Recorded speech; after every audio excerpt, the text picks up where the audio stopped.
ನಮಸ್ಕಾರ ವಿದ್ಯಾರ್ಥಿಗಳೇ. So day 6ಗೆ ಸ್ವಾಗತ. ಡೇ 50 ಡೇಸ್ ಚಾಲೆಂಜಲ್ಲಿ 6ನೇ ದಿನ ಇದಿದೆ. ಸೊ ನಾನು 2 ದಿನ ವಿಡಿಯೋ ಮಾಡೋದಕ್ಕಾಗದ ಕಾರಣ ಸೊ ಎಲ್ಲ ರಿಕವರಿ ಕಂಟಿನ್ಯೂ ಮಾಡ್ತೀನಿ. ಸೊ ನಾನು ಡೈಲಿ ಒಂದೊಂದು ವಿಡಿಯೋ ಕಂಟಿನ್ಯೂಸ್ ಆಗಿ ಪ್ರೋಗ್ರೆಸ್ ಆಗ್ತಾನೆ ಇರುತ್ತೆ. ಸೈನ್ಸ್ ಕ್ವಶನ್ ಆಗಿರುತ್ತೆ ಆರ್ಮಿ. ಸೊ ಮೊದಲನೇ ಪ್ರಶ್ನೆ, ಮಾನವನ ದೇಹದಲ್ಲಿ ಅತಿ ದೊಡ್ಡ ಕೋಶ ಯಾವುದು? ಆಪ್ಷನ್ ಎ ನರಕೋಶ, ಆಪ್ಷನ್ ಬಿ ಮೊಟ್ಟೆಕೋಶ, ಸಿ ರಕ್ತಕೋಶ, ಡಿ ಸ್ನಾಯುಕೋಶ ಅಂತ ಇದೆ. ಇದಕ್ಕೆ ಉತ್ತರ ಬಂದು ಆಪ್ಷನ್ ಬಿ ಮೊಟ್ಟೆಕೋಶ ಆಗಿರುತ್ತೆ. ನಾವು 50 ಡೇಸ್ ಅಲ್ಲಿ ಇಂಪಾರ್ಟೆಂಟ್ ಕ್ವಶನ್ ಡಿಸ್ಕಷನ್ ಕಂಟಿನ್ಯೂ ಮಾಡ್ತಾ ಇದೀವಿ. ವಾಟ್ಸಪ್ ಗ್ರೂಪ್ ಇದೆ, ಯಾರು ಜಾಯ್ನ್ ಆಗಿಲ್ಲ ಅವ್ರು ಜಾಯ್ನ್ ಆಗ್ರಿ.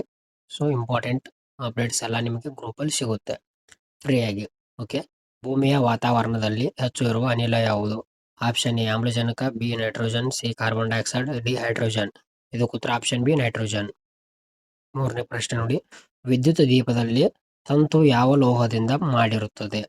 ಆಪ್ಷನ್ ಎ ಕಬ್ಬಿಣ, ಬಿ ತಾಮ್ರ, ಸಿ ಟಂಗ್ಸ್ಟನ್, ಡಿ ಅಲ್ಯೂಮಿನಿಯಂ. ಇದಕ್ಕೆ ಉತ್ತರ ಆಪ್ಷನ್ ಸಿ ಟಂಗ್ಸ್ಟನ್. ಅಂದ್ರೆ ವಿದ್ಯುತ್ ದೀಪದಲ್ಲಿ ತಂತು ಟಂಗ್ಸ್ಟನ್ ಲೋಹದಿಂದ ಮಾಡಿರುತ್ತಾರೆ. ಓಕೆ, ನಾಲ್ಕನೇ ಪ್ರಶ್ನೆ, ರಕ್ತದ ಜಮುವಿಕೆಗೆ ಸಹಾಯ ಮಾಡುವ ಕಣ ಯಾವುದು? Option A RBC, B WBC, C platelets, D plasma. ಉತ್ತರ ಸಿ ಪ್ಲೇಟ್ಲೆಟ್ಸ್, ಆಪ್ಷನ್ ಸಿ ಆಗುತ್ತೆ. ಓಕೆ, 5ನೇ ಪ್ರಶ್ನೆಗಳು ಬರೋಣ. ನೀರಿನ ಗರಿಷ್ಠ ಸಾಂದ್ರತೆ ಯಾವ ತಾಪಮಾನದಲ್ಲಿ ಇರುತ್ತದೆ? Option A 0 degree Celsius, B 4 degree Celsius, C 10 degree Celsius, D 3 degree Celsius. ಉತ್ತರ ಬಂದು ಆಪ್ಷನ್ ಬಿ 4 ಡಿಗ್ರಿ ಸೆಲ್ಸಿಯಸ್. 6ನೇ ಪ್ರಶ್ನೆ, ಮಾನವನ ದೇಹದಲ್ಲಿ ಅತಿ ಬಲವಾದ ಸ್ನಾಯು ಯಾವುದು? ಹೃದಯ, ಜಿಹೆ, ಜ, ಕೈ ಸ್ನಾಯು. ಆಪ್ಷನ್ ಸಿ ಜ ಆಗುತ್ತೆ. ಆಮೇಲೆ 7ನೇ ಪ್ರಶ್ನೆ ನೋಡಿ, ಬೆಳಕಿನ ವಿಕಲನವನ್ನು ಯಾರು ಕಂಡುಹಿಡಿದರು? ನ್ಯೂಟನ್. ನೋಡಿ 7ನೇ ಪ್ರಶ್ನೆ, ಬೆಳಕಿನ ವಿಕಲನವನ್ನು ಯಾರು ಕಂಡುಹಿಡಿದರು? Option A Newton, option B Hooke, option C Grimaldi, option D Faraday. ಉತ್ತರ option C Grimaldi. Vitamin B1 ಕೊರತೆಯಿಂದ ಬರುವ ರೋಗ ಯಾವುದು? Option A scurvy, beriberi rickets, anaemia. ಉತ್ತರ ಆಪ್ಷನ್ ಬಿ ಬೇರೆ ರೋಗ ವಿಟಮಿನ್ B1 ನಿಂದ ಕೊರತೆಯಿಂದ ಬರುತ್ತೆ. ಓಕೆ, 9th ಒಂದು ಕ್ವಶನ್, ಭೂಮಿಗೆ ಅತಿ ಸಮೀಪದ ನಕ್ಷತ್ರ ಯಾವುದು? ಸೊ ನೋಡಿ, ಭೂಮಿಗೆ ಅತಿ ಸಮೀಪದ ನಕ್ಷತ್ರ ಸೂರ್ಯ, ಸಿರಿಯಸ್, ಪ್ರೋಕ್ಸಿಮಾ, ಸೆಂಟೋರಿ, ಪೊಲಾರಿಸ್. ಇದಕ್ಕೆ ಉತ್ತರ ಬಂದು ಆಪ್ಷನ್ ಎ ಸೂರ್ಯ ಆಗುತ್ತೆ. 10ನೇ ಪ್ರಶ್ನೆ ಕಡೆ ಬರೋಣ. ವಿದ್ಯುತ್ ಶಕ್ತಿಯನ್ನು ಯಾಂತ್ರಿಕ ಶಕ್ತಿಗೆ ಪರಿವರ್ತಿಸುವ ಸಾಧನ ಯಾವುದು? Option A generator, B transformer, C motor, D battery. ಇದಕ್ಕೆ ಉತ್ತರ ಆಪ್ಷನ್ ಸಿ ಮೋಟಾರ್. ಇನ್ನು 11ನೇ ಪ್ರಶ್ನೆ, ಮಾನವ ದೇಹದಲ್ಲಿ ಪಿತ್ತವನ್ನು ಉತ್ಪಾದಿಸುವ ಅಂಗ ಯಾವುದು? ಲಿವರ್. ಆಮ್ಲ ಮತ್ತು ಕ್ಷಾರವನ್ನು ಗುರುತಿಸುವ ಬಳಸುವ ಸೂಚಕ ಲಿಟ್ಮಸ್. ಸೊ 13ನೇ ಪ್ರಶ್ನೆ ನೋಡಿ, ಸಸ್ಯಗಳಲ್ಲಿ ನೀರನ್ನು ಸಾಗಿಸುವ ದ್ರವಕೋಶಗಳು. ಉತ್ತರ ನೋಡಿ ಜೈಲಮ್ ಆಗುತ್ತೆ. ಇನ್ನು 14ನೇ ಪ್ರಶ್ನೆ ನೋಡಿ, ಮಾನವ ದೇಹದಲ್ಲಿ ಅತಿ ದೊಡ್ಡ ಧಮನಿ ಯಾವುದು? ಏವೋರ್ಟಾ. ಓಕೆ, 15ನೇ ಪ್ರಶ್ನೆ, ರಕ್ತದ pH ಮೌಲ್ಯ ಸುಮಾರು ಎಷ್ಟು? ಉತ್ತರ ನೋಡಿ 7.4 ಉತ್ತರ. 16ನೇ ಪ್ರಶ್ನೆ ನೋಡಿ, ಭೂಮಿಯ ಗುರುತ್ವಾಕರ್ಷಣ ಶಕ್ತಿ ಕಂಡುಹಿಡಿದವರು ಯಾರು?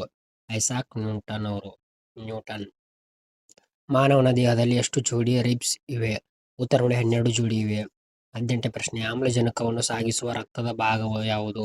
ಉತ್ತರ ಹೆಮೋಗ್ಲೋಬಿನ್. 19ನೇ ಪ್ರಶ್ನೆ, ಚಂದ್ರನಲ್ಲಿ ಗುರುತ್ವಾಕರ್ಷಣ ಭೂಮಿ ಎಷ್ಟಿರುತ್ತೆ? 1/6. 20ನೇ ಪ್ರಶ್ನೆ, ಮಾನವನ ಮೆದುಳಿನ ಅತಿ ದೊಡ್ಡ ಭಾಗ ಯಾವುದು? ಮಾನವನ ಮೆದುಳಿನಲ್ಲಿ ಅತಿ ದೊಡ್ಡ ಭಾಗ ಯಾವುದು?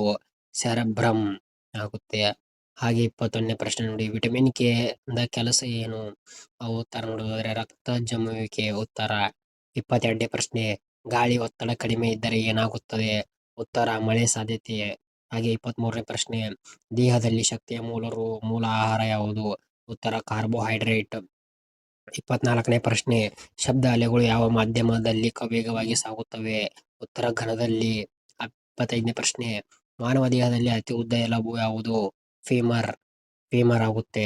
26ನೇ ಪ್ರಶ್ನೆ, ಸಸ್ಯಗಳು ಬೆಳಕಿಗೆ ತಿರುಗುವ ಪ್ರಕ್ರಿಯೆ ಯಾವುದು? ಫೋಟೋಟ್ರೋಪಿಸಮ್.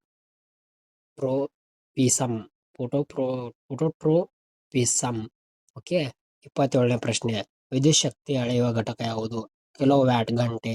28ನೇ ಪ್ರಶ್ನೆ, ದೇಹದಲ್ಲಿ ನೀರಿನ ಪ್ರಮಾಣ ಎಷ್ಟು ಪ್ರಮಾಣ ಇರುತ್ತೆ? ಮಾನವನ ದೇಹದಲ್ಲಿ ಅತಿ ಚಿಕ್ಕ ಸ್ನಾಯು ಯಾವುದು? ಸ್ಟೆಪಿಡಿಯಸ್. ಹಾಗೆ ಅತಿ ದೊಡ್ಡ ಗ್ರಹ ಯಾವುದು? ಕೊನೆಯ ಪ್ರಶ್ನೆ 30. ಅತಿ ದೊಡ್ಡ ಗ್ರಹ ಯಾವುದು? ಉತ್ತರ ಗುರು, ಜುಪಿಟರ್ ಅಂತಾರೆ. ಸೊ ಇದೇ ತರ ಡೈಲಿ ನಿಮ್ಗೆ ಇಂಪಾರ್ಟೆಂಟ್ ಕ್ವಶನ್ಸ್ ಚಾಲೆಂಜ್ ಹಾಕಿದೀನಿ. 50 days ಇಂಪಾರ್ಟೆಂಟ್ ಕ್ವಶನ್ ಹೇಳ್ತೇನೆ ಅಂತ. ಸೊ ನೀವು ಆಕ್ಸೆಪ್ಟ್ ಮಾಡ್ಕೊಂಡಿದ್ರೆ ಫಾಲೋ ಮಾಡಿ, ಹಾಗೆ ಸಬ್ಸ್ಕ್ರೈಬ್ ಮಾಡ್ಕೊಂಡು ಸಪೋರ್ಟ್ ಮಾಡಿ. ಮತ್ತೆ ಸಿಗೋಣ.